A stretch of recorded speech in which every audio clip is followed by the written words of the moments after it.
So I remember getting a phone call probably about 8 years ago from Nan. And so I pick up the phone and I was like, hey, woman, what's going on?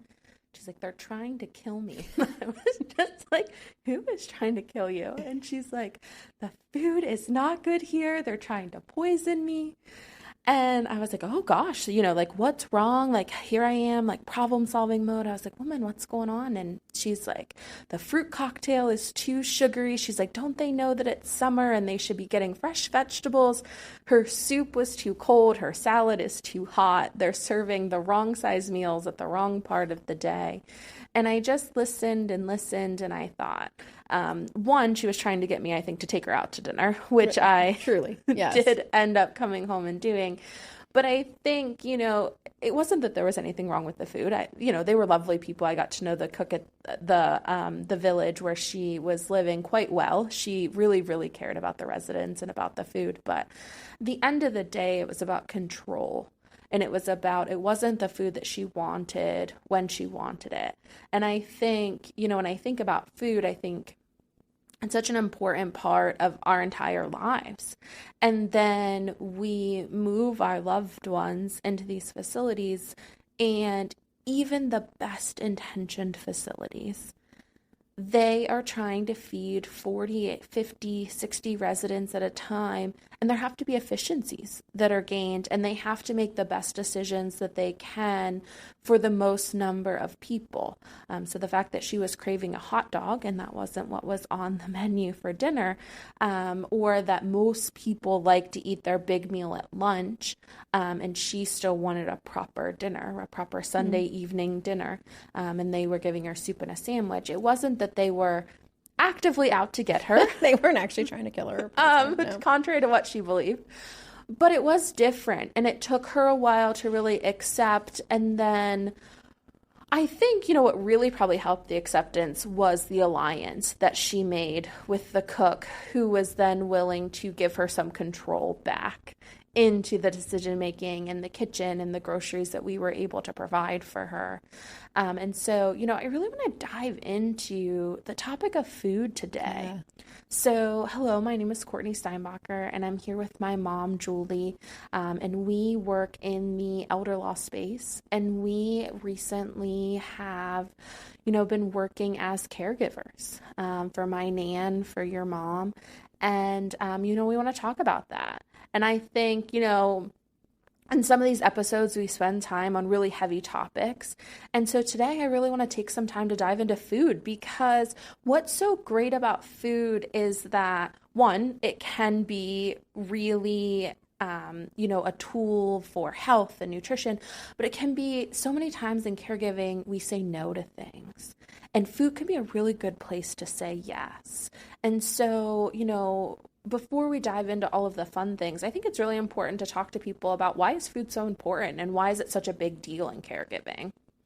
And I think you hit on, one of the issues obviously is control, giving back that control. But I mean, another issue is enjoyment. And we can spend some time talking about the enjoyment, which is, probably why you should say yes to that piece of cake, particularly if, your loved one's pretty far in their diagnosis. But I think also, just underlying what you talked about, which is food is important. Many times people who live alone, who maybe have the start of dementia or have something wrong with them, don't properly eat, so they don't have enough water. They're malnourished. Maybe they have dementia and they're forgetting to eat. So, this is a lighter topic, but I want to make sure that we, point out that food is really important medically too. So making sure people are hydrated, they get enough water. Otherwise, they could get urinary tract infections. They, other things could happen. And making sure they do have good nutrition, so that, they are eating and getting enough and not forgetting to. Because so many times, in my career as an elder law attorney, and before that as a social worker at a nursing home, I'd see people who didn't eat or drink well for a long period of time, and that can mess up all kinds of things, from their magnesium levels to, like I said, a UTI. And so we're not medical professionals, but I just want everybody to kind of know, when we're saying say yes to the piece of cake, in this episode, we're in some ways, making the assumption that somebody is, drinking enough water, that they are hydrated, that they are getting, good enough meals consistently enough that, that there's no malnutrition and it's not messing up with them medically. Now, I know some people are going to jump right in with, diabetes and sugar in the cake. And please know, I totally get that. But I think where that divides for me is accepting not to give somebody like this huge piece of cake and they, their diabetes goes up. But rather than just saying no, saying, are there things we could do that would allow that to happen in the caregiver journey? Because just saying no to somebody consistently isn't helpful, especially when that means that person has no control. And it's not even that you're taking control. In that situation, their disease process is taking over control of their lives. And would that a little piece of cake really hurt in the whole scheme of things? And that can depend on where somebody is in their diagnosis, and where you make those decisions. So, before we kind of jump into the fun of all of it, I just think it's really important that, everybody understand the baseline that we start with. Right. We're not talking about like going and getting, a sheet cake from Sam's Club and just letting them, eat it, but a small piece and I think, this advice really kind of segues with where they are in the process. And so, as we talk through Nan's process, we'll talk about how our attitude towards food really did change. Yeah, it did. And so Nan, she was somebody that was like a foodie before that was a thing, right? So she enjoyed like going out to a nice meal and like, before wine pairing lists and cocktail pairings were like a thing, right? Like that was really important to her. That's who taught me that, you have a cocktail with your appetizer and you have a wine with your main dish. And, I still do some of that stuff today. Also, we have to interject here. Also, she's the person that could be extremely happy having a hot dog at Kmart with mustard and onions on it. She had a wide range. She did. She really did. A wide range of what she appreciated in the food. And, food for her was kind of her love language too. Mm-hmm. So, I think about, why was food important to her? When I was in college, I used to come home and, both grandmothers would be like at the kitchen table. And some might say that I played the grandmothers against each other. I would argue that I was just expressing information to the dinner table. And as the one who watched you do it, I think you were skillfully crafting a way to get what you wanted. And if what I wanted was individually prepared vegetable soups from Nan and homemade applesauce from Graham, and if my college roommates were always thrilled when I came back with a cooler full of food, right? Who's to say how that really came about? The fact that, Nan would make you food and you would announce that in front of your other grandmother and suddenly the applesauce would appear. I think there was a method to your madness. But it was successful. And so I think, for somebody who took care of me with food, the best thing we could do for her was to return that favor. And so, she did call when she first moved into the village. I'll never forget that phone call. And, I talked about that, they're trying to poison her. They're trying to kill her. They weren't.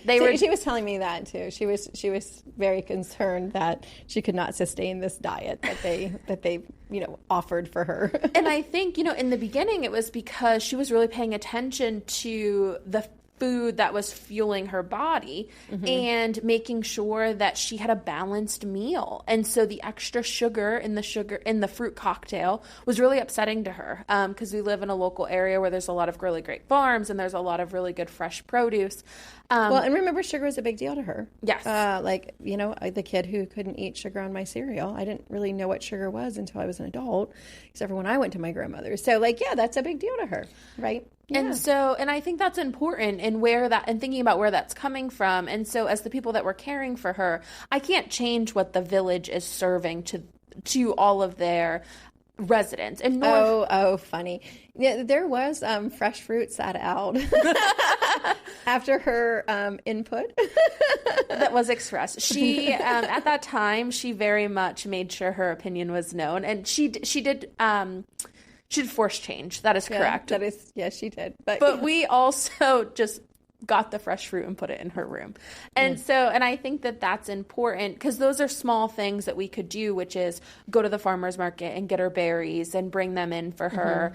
And, a tomato in the summer was really important to her. And, a tomato sandwich, that was one of the things that she absolutely loved. And you're right. I love tomato sandwiches. There's nothing better than, to me, and my husband. I know you don't share this passion, Court. Yeah, I could probably come up with a list of things that I thought were better, but I'm happy you're happy. A fresh tomato, cut it. And it's funny, when I started dating my husband, your dad, I said to him, like, my mom makes the best tomato sandwiches, and I know he was like, it's bread, mayonnaise, salt, pepper, and tomato. Like, how can you make it better? And then he tasted one. And, I'm happy to report to everybody, like, I inherited that ability, however simple it may be. But one of the things, though, is that, food is important. And so if I was sitting there enjoying a tomato sandwich, I thought, oh, gosh, I got to get her one and take that over to her. And I didn't worry about, was I bringing it to her right at dinner time or the perfect time? I just made sure she got to have some of that tomato sandwich, too. And that was something that could make our visit so much nicer.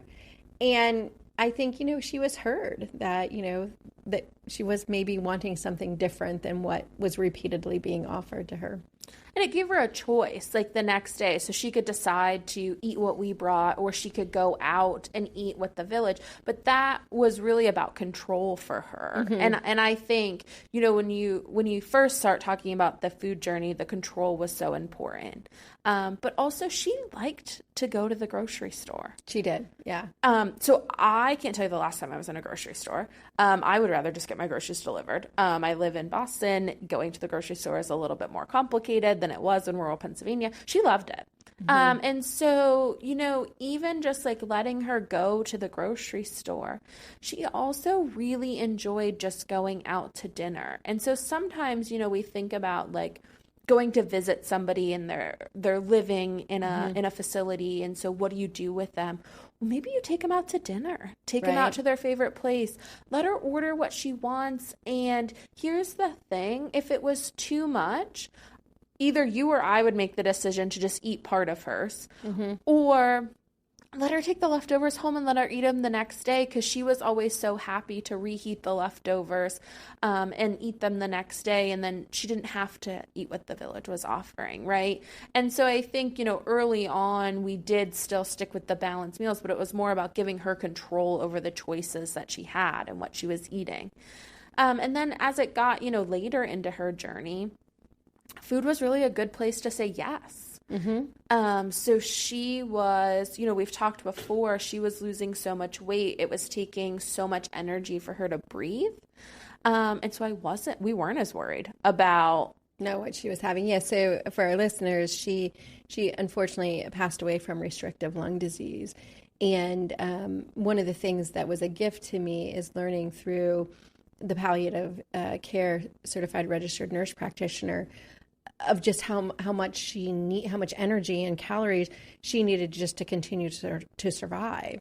So, I didn't know that. I knew she was eating a lot of peanuts and grapes and bananas, which are the things she wanted.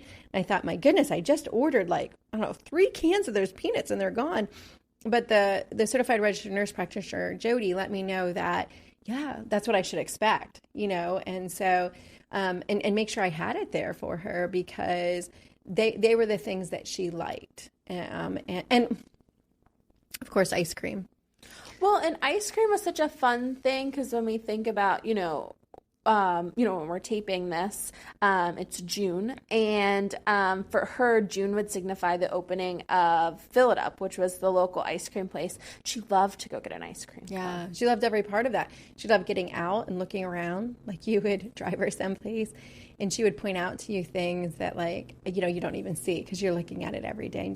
And for her, it was like how it looked different from the last time she was out, and she was just so happy both with getting her little ice cream cone, but the ride back and forth and being able to do that. But But that again underscores kind of what we're saying to everybody is that food and activities around food are really important. They're such a part of our culture and our upbringing, and it can change from ethnicity to ethnicity. But so many cultures at the middle of it is food, and so making sure that whatever system that's out there that somebody's living in acknowledges food, and what somebody wants, and then as caregivers, not just always being in this situation where you're saying no, no, no, no, no, but really how can we have some of that and enjoy it, because it's so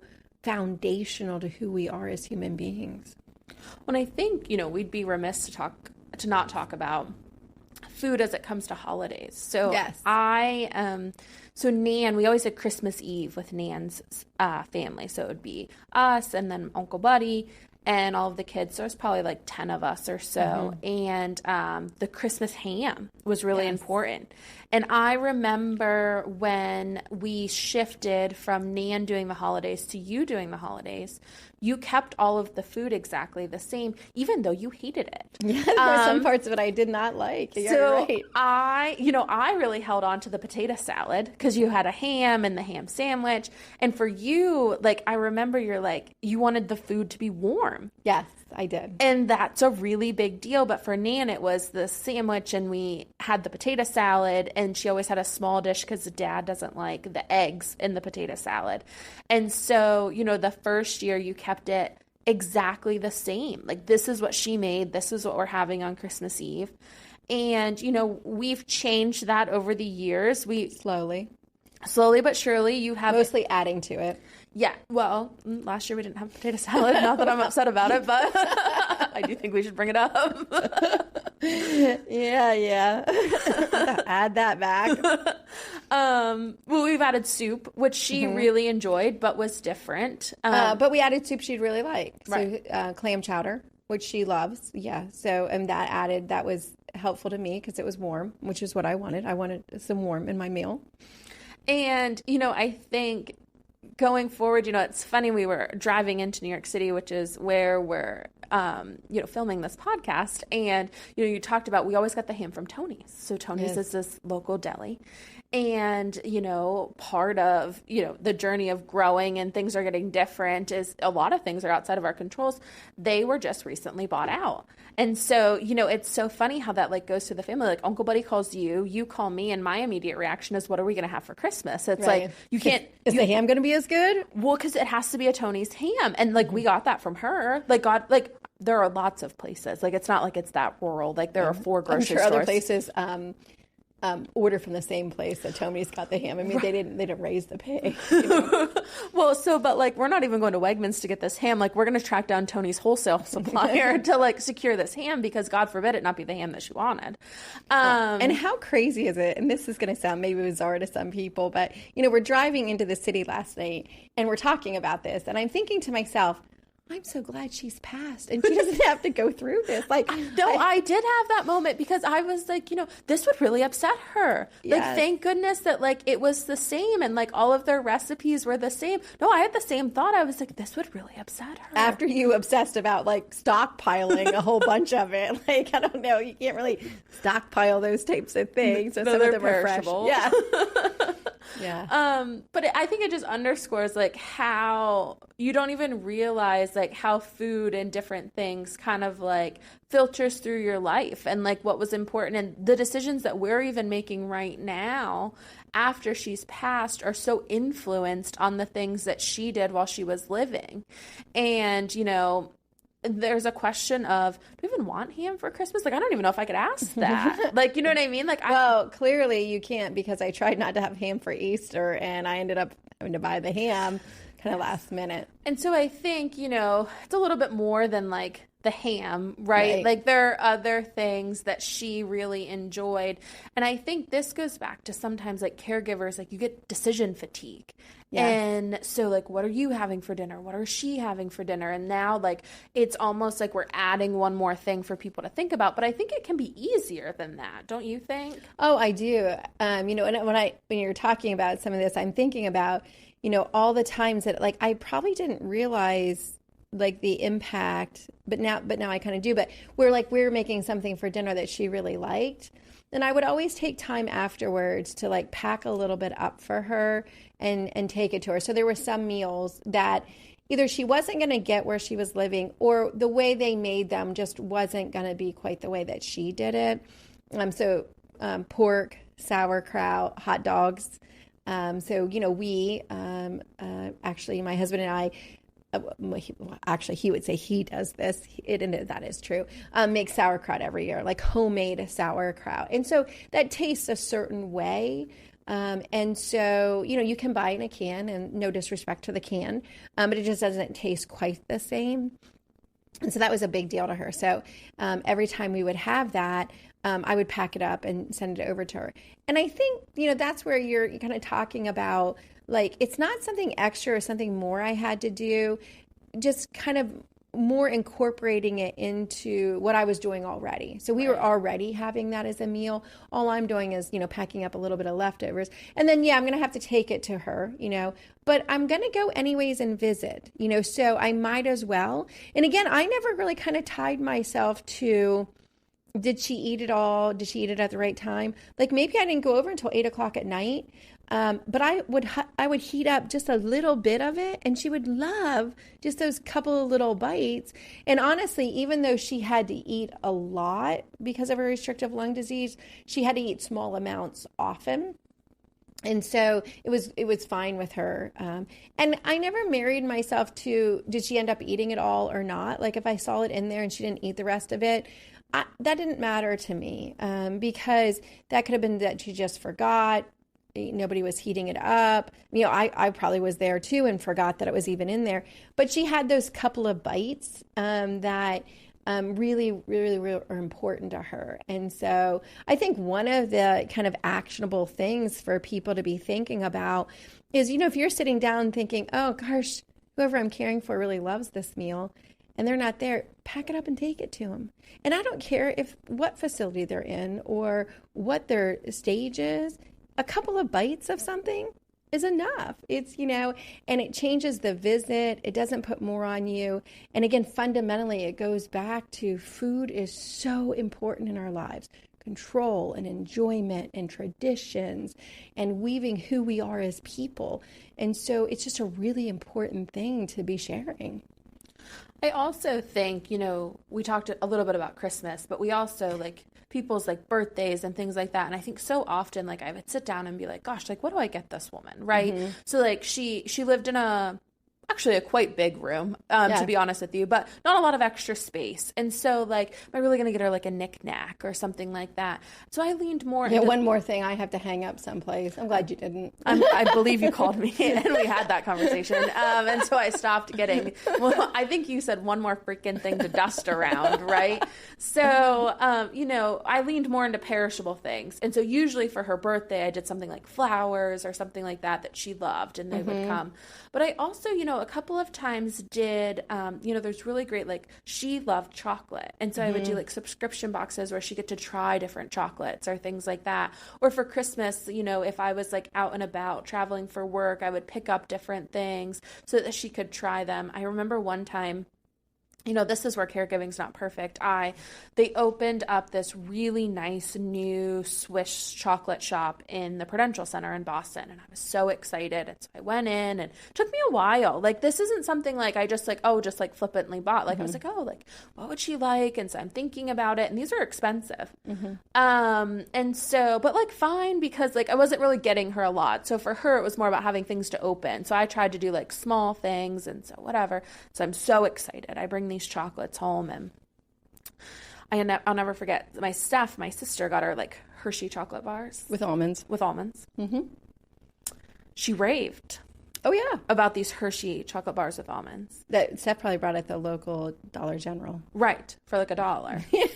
And I like painstakingly picked out these like Swiss chocolates and drove them 400 miles home, right? And I was just like, oh my God. Like, she's like, well, they weren't as good. And I was just like, no, you don't understand. Like, these are actually much better.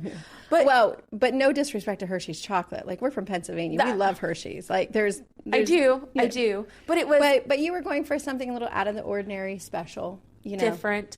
But I think too, accepting that she just really wanted the Hershey bar. She did. I never bought another different chocolate bar again. Yeah, it was just easier. Yeah, and when I would check out at like CVS, you get like the long receipt, and you get this like $3 of a rebate that you're never going to use because it's gonna expire by the time you remember again. I would always just take those and buy some chocolate bars, and then when I would go and I would give them to her, she'd be like so excited about those chocolate bars.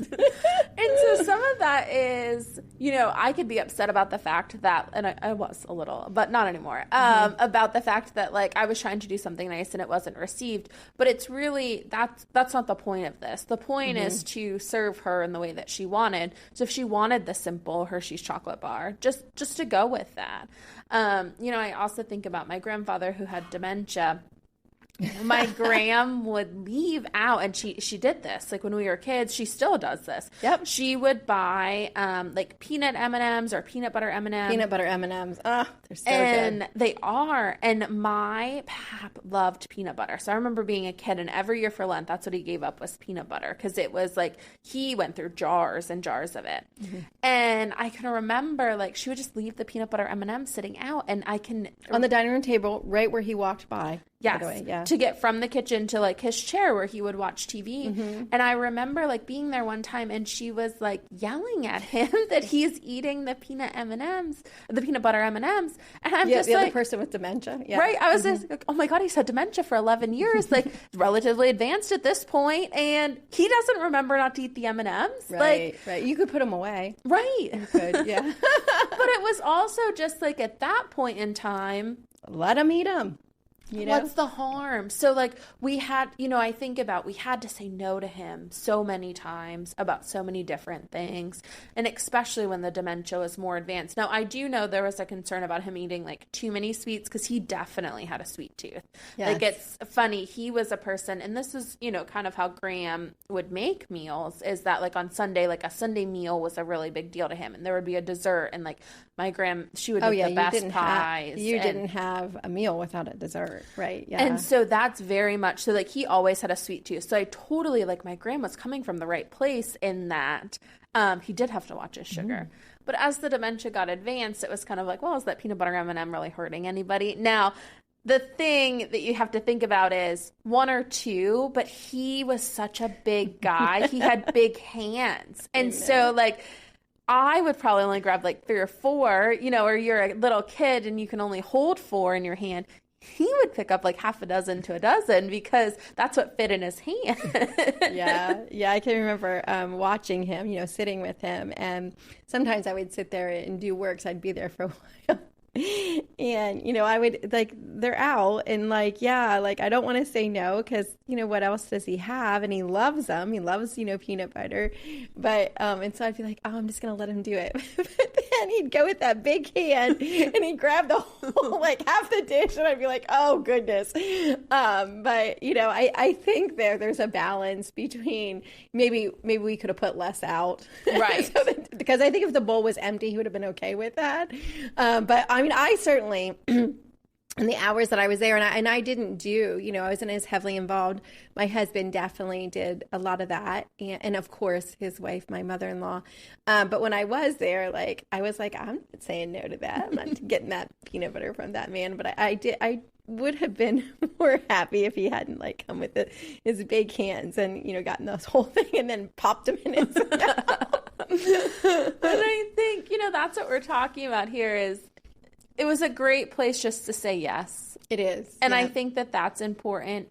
But it also, there's a balance of maybe didn't need to empty the whole bag of M&Ms into the dish, right? And so like, and if they weren't there, he may not have known that he was missing them, but if he enjoyed them, there really is no harm. And I think that's where like a couple of this, you know, as people get more advanced in their diagnosis, you know, if they want to eat the same thing, right, for a couple of days, or they want a half a piece of cake before they eat their meal, or they're eating a couple of small meals, it really, as long as they're eating, is really okay. And I also think sometimes you have to take a step back. Like sometimes I feel like when I talk to different people, there's like this emergency and they're like, you know, the person I'm caring for isn't eating at all.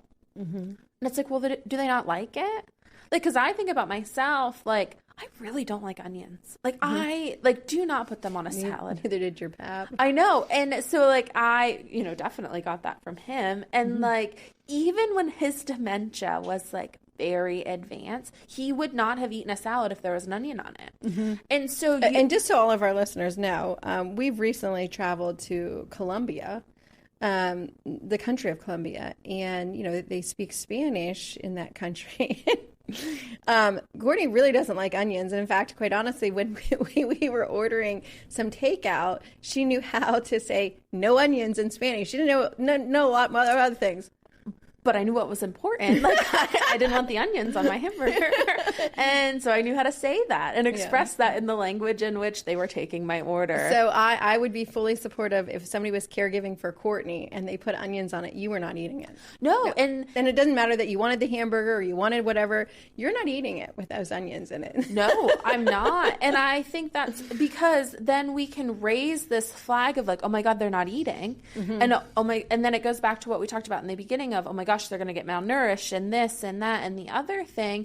And it's like, well, maybe it doesn't take us 3 doctor's visits. If there were onions on it, he wasn't eating it. No, he wouldn't have. And I think there's like a balance here between, in my mind, it's going from saying no to how can I say yes in some way. So maybe if they want ice cream and there is some concern, giving less ice cream, but not saying, no, you can't have ice cream. Because for so much of us, the eating of it, even though like today in the U.S., we eat such large portions, but we all know it's the first couple of bites that are like the best, you know? And so, you know, I would say, you know, thinking about how is it that you can say yes to those things. And I think, you know, again, if like you're dealing with somebody who is diabetic, and that's a real concern. You know, thinking about how do you get better sugar-free alternatives? Because if you just keep saying no to the thing but don't give an alternative, you know, we all know that. Like, you know, recently, as probably all women my age are trying to do. In some ways, I'm trying to like, you know, I'm going through a period of time where it's pretty easy to gain some weight, and so I'm watching what I'm eating. And, you know, for my Easter basket in there was some sugar-free candy that was really good, you know, and that satisfied me. So that there again, it's, you know, giving that alternative and figuring out how not to say no. You don't have to say yes to 3 bowls of ice cream or the whole cake like we talked about. But how can you say yes in some manner and preserve the essence of whatever that means to that person? When I think that goes back to sometimes, you know, we talked about we used to like sit with Pat, right? And so you weren't like we called it watching him. You weren't really like he was relatively like self-sufficient. Somebody just needed to be there in case he needed something. But like you know, sometimes I would take work down, although this is going to be crazy for people to think. You had to download all of it. My grandma didn't have Wi-Fi until about 6 months ago. And so, which was for a picture frame. Right. We do have our priorities, but go ahead. And the cell phone service wasn't always great. So it's not like I could just like load up my hotspot, right? And so, you know, if she had said to me, like, these are his favorite chips, can you pre-portion them into like different containers so that she didn't have to think about it when she was in the middle of it? Like, I'd have sat there and done it. And so I think that goes back to sometimes, like, I would have appreciated having something to do that while he was taking a nap or different things like that. Like, I was really just kind of like hanging out with him. And so, you know, that's something to think about too. Like, how do you make it easier for the caregiver for them to say, maybe not all the way, yes, but kind of, Yeah. right? Like you can have part of this. And so if we think about, getting the caregiver like the containers, and you could prepackage them so they can just hand them a bag of chips and different things like that. Pap always ate like the pretzels and stuff. He always had like a mid-afternoon kind of like snack before dinner. And so, or, could we have prepped fruit or different things like that? Like, sure, you can buy some of that stuff prepped, but it can be more expensive. So if you're thinking about, caregiving is already kind of expensive, a place to cut costs if you buy it in bulk and then have somebody, a grandchild or, a niece or a nephew that's sitting there, prepackage some of that stuff so it's easier. I think that can be a great way to get people involved, but also make it easier for you to say yes, because sometimes when you're in the heat of it, it's harder and easier to say no kind of at the same time. So it's like you can't even think through that they could have a little bit of ice cream. Like I think about Nan, at the village, she never had like a big quart of ice cream because she probably would have made herself a relatively big bowl. She would have, yes. But she had they used to give out the small things of ice cream that were already prepackaged, and she would just have one. And she was okay with that. And she was happy. Yeah, she was. And there's certainly people who are listening who are caring for somebody, particularly somebody who has some form of dementia, you're going to give them the small dish and they're going to want more. And again, I'm not saying you keep giving them that dish, but I'm also saying, don't make your first reaction be saying, no, you can't have any more, or you already had some. Maybe you give them that one small dish, and when they want more, you say, okay, we will in a little bit. So again, that's not saying no, saying, pushing it down the road, we'll do that in a little bit. Because, certainly we're talking about this and we want to highlight the importance of food. And, have a mindset of maybe we can say yes or not say no in some ways. But we're not sitting here saying that this isn't hard and that it's going to be perfect and that in every situation you're going to give a small bowl of ice cream and they're going to be okay with it. We didn't even really get into, we're talking about food, but obviously drink's also really important. Yeah. And alcohol becomes, a part of this for so many people. And so certainly, that's another thing that we often immediately say no to. And, today there's such an explosion of non-alcoholic alternatives in beer and wine that weren't there years ago. And I think, again, kind of the same thing that we talked about with food is kind of using that same idea of, however you feel about it, but really how that person who you're caregiving for feels about it and what place that thing was in their lives, I think is important to be thinking about. And, do I think, we should be giving out a keg party or, no, but, a half a beer, maybe that's okay. Or a glass of wine or half a glass. And of course you want to consult the physician, but you want to consult the physician from the perspective of, I'd like not to say no. So what would be an okay amount, or what would be a good alternative, or if I am going to do this, what's the best way that I do it, And so having a deeper conversation, even with our medical professionals, to kind of explore, is some amount of this okay? Because remember, a lot of what we hold about alcohol is very specific to our country and our culture, or some of the cultures around it, and so. It's not the end all. So there's many places in the world, where, a half a glass of red wine would almost seem necessary. It's funny you bring up alcohol. I remember coming home once and I had taken about a half a day off of work, and Nan wanted to run some errands and then she wanted to go out to dinner. And I said, sure. So, I took the half day off and I was like, I'm going to do this. And I knew she wanted to order a beer. I knew based on where she wanted to go for dinner. So I remember texting you and you said, she just wants to know that she can. Mm-hmm. She's not going to drink it. And so I was like, okay. She's on some pretty, heavy meds. So I was like... And she had drop foot. So it was an issue of if she's drinking and she wasn't as steady on her feet, there's a real risk there, yeah. But I knew that on the back end of this, even if so I was like, okay, well, if she drinks half of it, I still have time this evening. I can sit with her. So I would never want to take her out give her 3 beers and then give her back to the village and be like, I don't know, you might have to watch her, right? Like I knew on the back end of it that like I could sit there for an hour and and like help her get ready for bed and like put her in her chair. And you know, when you said that to me, I was like, this is about her exercising control, that like we're not going to say no to her, and she can. Yeah, and also I think in that circumstance, I knew sometimes I said no to her, but I think if you had said no to her, it would have hit her harder in a different way. So there's also who's saying no. Yes. So even if I'm holding it steady and being like, no, not right now, or I don't think that's the best idea. Although I have to say, in my circumstance, the advice I gave you worked for me. It did not. She downed the beer before the appetizer came. And then she wanted a second one. And I was like, oh, God. I was like, no, woman. But, you know, it was interesting to me. If I had thought that through, I could have talked to the waitress and had them bring the Budweiser NA without the alcohol in it. And that probably would have satisfied her, because for her, a little bit it was about the beer, but some of it was about the appearance, that she was fine, that she went into a restaurant where the waitresses knew her, had known her for a very long time, and that I was home and I was over 21, and she was a little bit, it wasn't even really about the beer.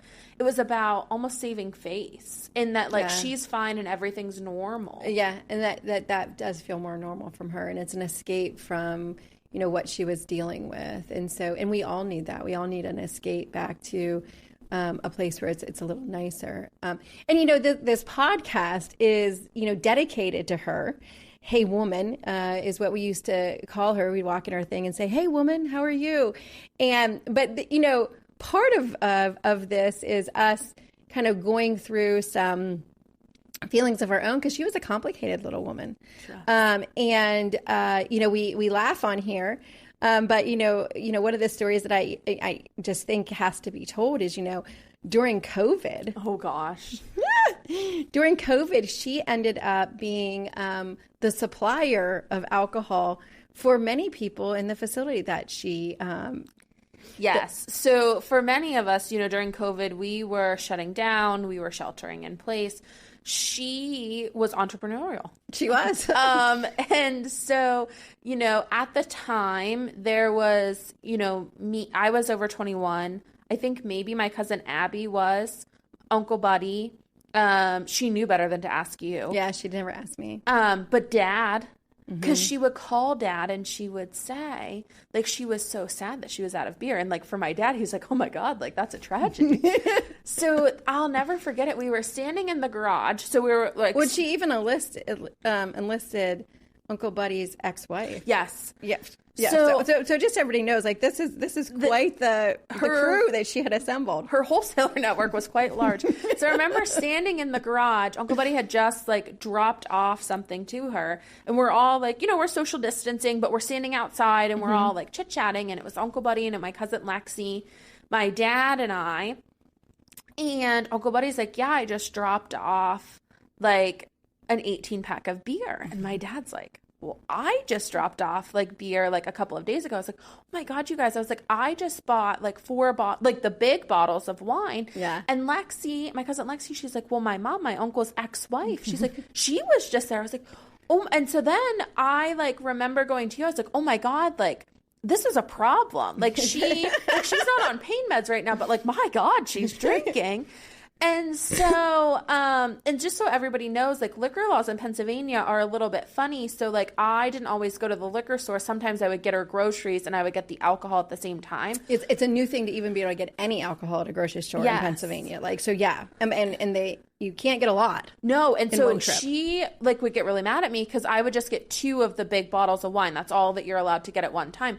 And in order to buy more, you had to take it out to your car and like come back in. And I was like, I'm not going out to my car, dropping off the alcohol, then walking back into the grocery store. I was like, woman, like there's a global, like I didn't want to be in the grocery store at all. And she well, also the person that's waiting on you, probably somebody like you went to high school with, and they're Yes. gonna be like, oh, look at her going out and like coming back in. I know, like it's a very small town.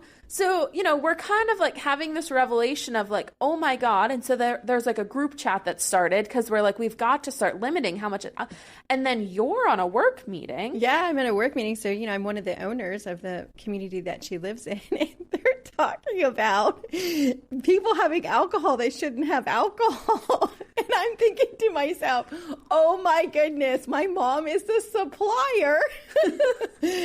And that's exactly what happened. She was getting us all to drop it off. Well, not me, because she knew like I probably wouldn't for her, but not me, but everybody else. And then she was doling it out amongst her friends at her community where she lived. And, you know, that's, you know, that again, you know, underscores how important like food is, like, and you know, and drink being part of that, you know, how important all of these are, you know, and she, she saw a need within her community and she filled it. She did. And at what profit margins, I'm not sure because she never paid me back for the alcohol that I was supplying.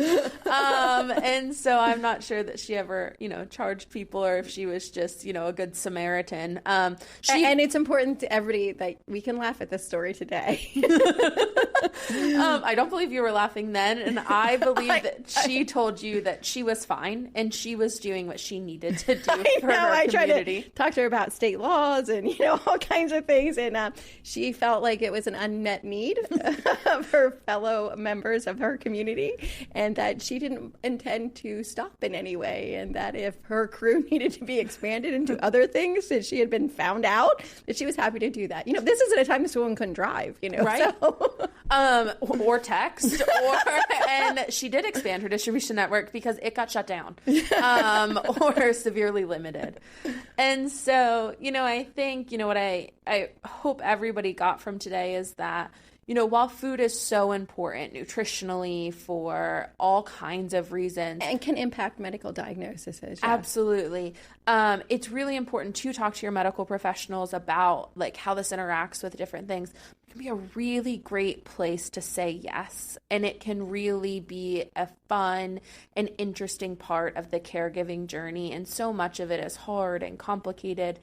And this really, what I hope people understand is that it can be a fun place and it can be an interesting place to go back and think about, like, why do you eat the things that you do and the traditions?